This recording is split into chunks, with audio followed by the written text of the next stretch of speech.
আসসালামু আলাইকুম। আজকে যে টপিকটা নিয়ে আমরা আলোচনা করব এটা সবার জন্য খুব জরুরি। প্রত্যেকটা পরীক্ষায় ২-৪টা কোশ্চেন আসে এখান থেকে এবং যার বেসিকটুকু জানা থাকলে সহজেই সঠিক উত্তর অ্যান্সার করা যেতে পারে। ঠিক আছে?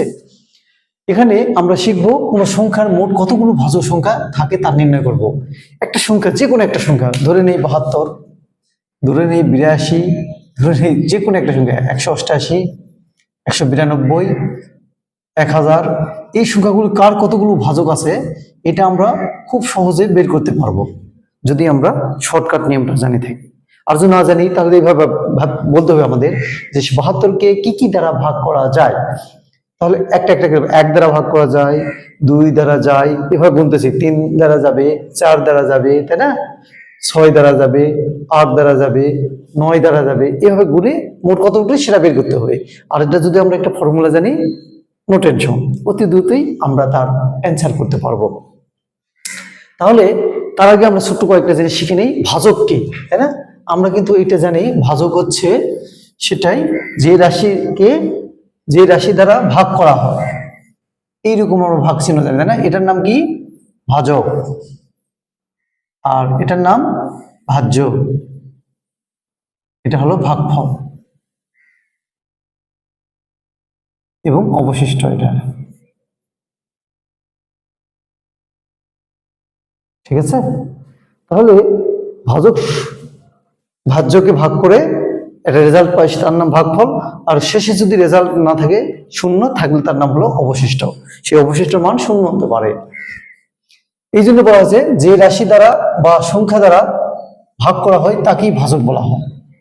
আর যে ভাজ্য কাকে বলা হয়? যে রাশি বা সংখ্যাকে ভাগ করা হয় তাকেই ভাজ্য বলা হয়। অর্থাৎ ভাজক দ্বারা যাকে ভাগ করা হয়, এই কথা বললে হবে, ভাজক দ্বারা যাকে ভাগ করা হয় তাকেই ভাজ্য বলা হয়।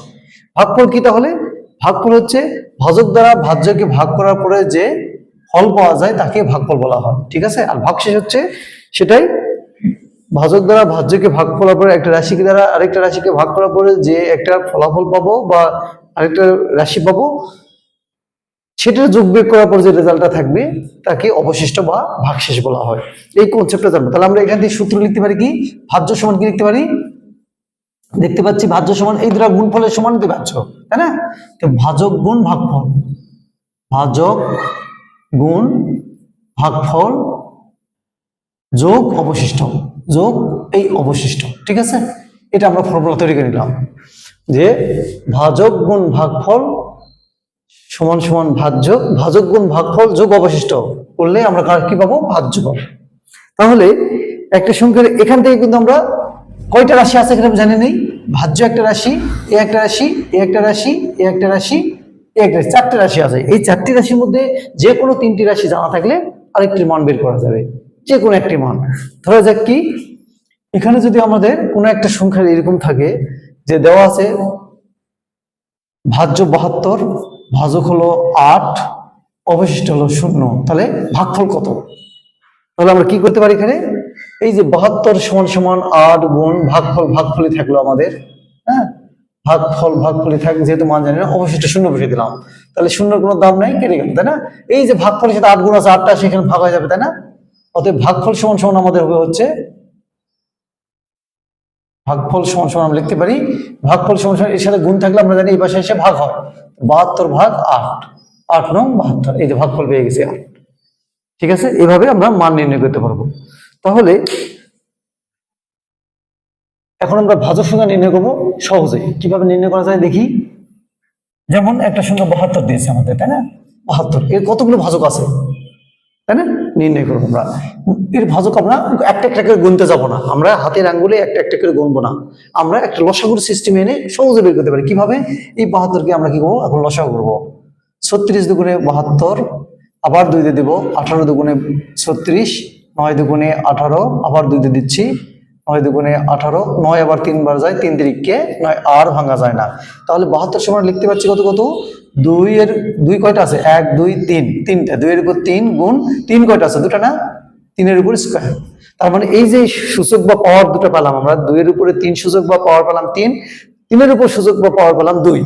এখন এখান থেকে আমরা ভাজক সমান সমান, এর হলো কয়টা ভাজক আছে সহজে বের করতে হবে। ভাজক সমান সমান কয়টা? ৭২ এর ভাজক, ৭২ এর ভাজক সমান সমান লিখবো হলো এই যে পাওয়ারটা পেয়েছে 3 আর 2, এদের সাথে 1 যোগ করে দেব। 3 এর সাথে 1 যোগ গুণ 2 এর সাথে 1 যোগ, কত হলো তাহলে আমাদের? এটা হলো 4, এটা হলো 3, 3 4 12 অ্যান্সার। এই 12টা ভাজক আছে 72।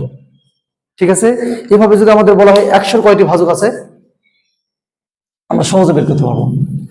এই 72টা পরীক্ষায় আসে, হ্যাঁ, এটা আমরা দেখবো।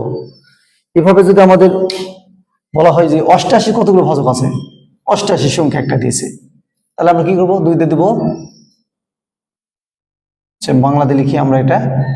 এখন 88-র কয়টি ভাজক আছে সেটা নির্ণয় করব।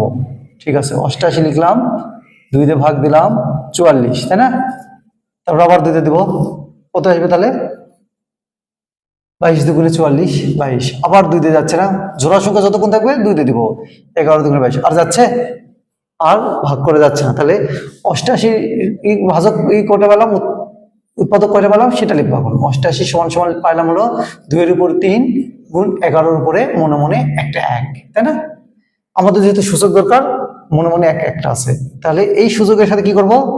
এই যে 2 এর উপর যে সূচক আছে তার সাথে 1 যোগ গুণ 11-র উপর যে সূচক আছে 1 তার সাথে 1 যোগ, 2 এর উপর যে সূচক আছে তার সাথে 1 যোগ গুণ 11-র উপর যে সূচক আছে তার সাথে 1 যোগ।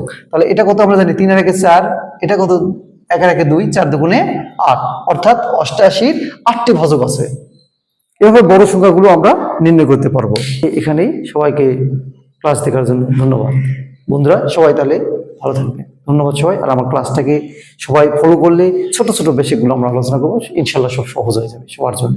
থ্যাংক ইউ সবাইকে।